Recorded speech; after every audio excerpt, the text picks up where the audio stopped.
I have a really big idea around accountability that I want to share with you. First, I want to quickly tell you where it came from. I'm headed off on about a 7-week speaking tour across Australia and New Zealand. And while I'm there, I'm going to be doing 2 sessions for an incredible company called the Growth Faculty. I'll be in Sydney and Brisbane with them. And this is an organization that brings in some of the best speakers in the world to teach classes to entrepreneurs and business executives in Australia to help them up their game. And they've asked me to do a class on accountability. And this is, as many of you know, this is something I've been teaching for years, but the level that they teach at and the people they bring in has forced me to really up my game a little bit. And in that process, I've been given some real careful and deep thought around what really creates a culture of accountability. And here's the big idea I want to share with you. I created a 7-stage reverse pyramid from the top going down to accountability. And at the top level is one that I don't think most people give enough time to understand. And that is, what is your philosophy of business? This is a big idea.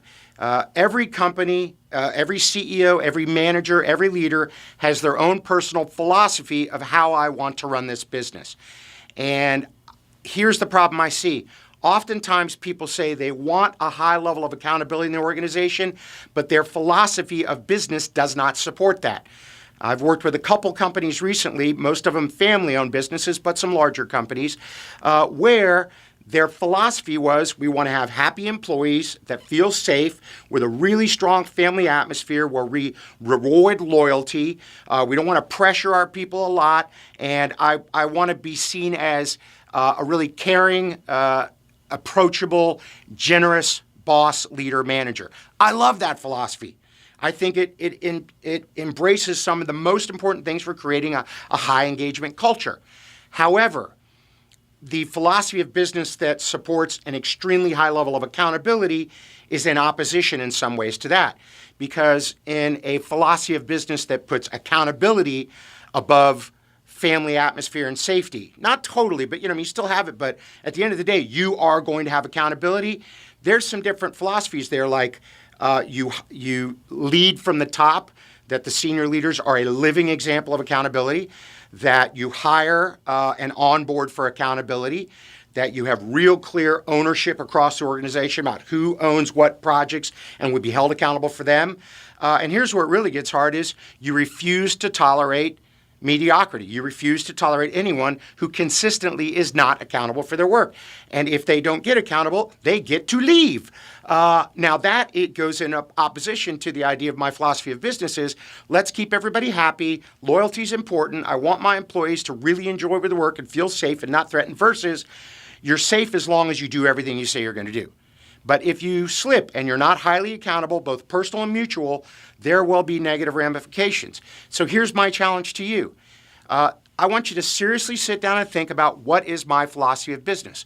What are the 4 or 5 fundamental things I believe about the way I want to run this company or run my team or run my group that make up your philosophy? I'll give you the one for our company right now. Our philosophy is world-class service, best products and services we can possibly deliver, constantly learning and growing, cutting-edge information, extreme customer focus, fairness to a fault, honesty and integrity at all times. Those are the things that we make all our decisions around, because our philosophy of business, and here's another underlying big one. Think about this one. In our company, and based on my beliefs, is I believe if you help enough other people get what they need, you'll get everything you need. We have an abundance mentality. We believe that you help, and good things will come back to you. Not all businesses believe that. There are other businesses that believe I get everything for me first. It's all about my company, my people, my profits first.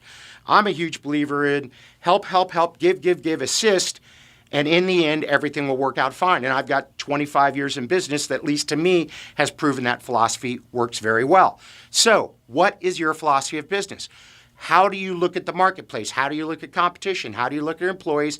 And how do you define the way you want to run your business?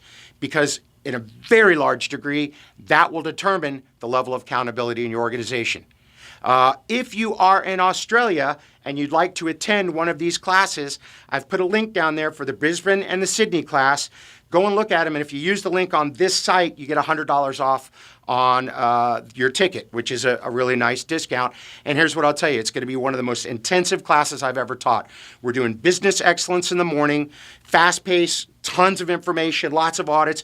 Then the afternoon, we're going to do this very updated class on the fundamentals, the essentials of accountability. Going to be some big ideas there. And philosophy of business is just 1 out of 7. I hope to see you there.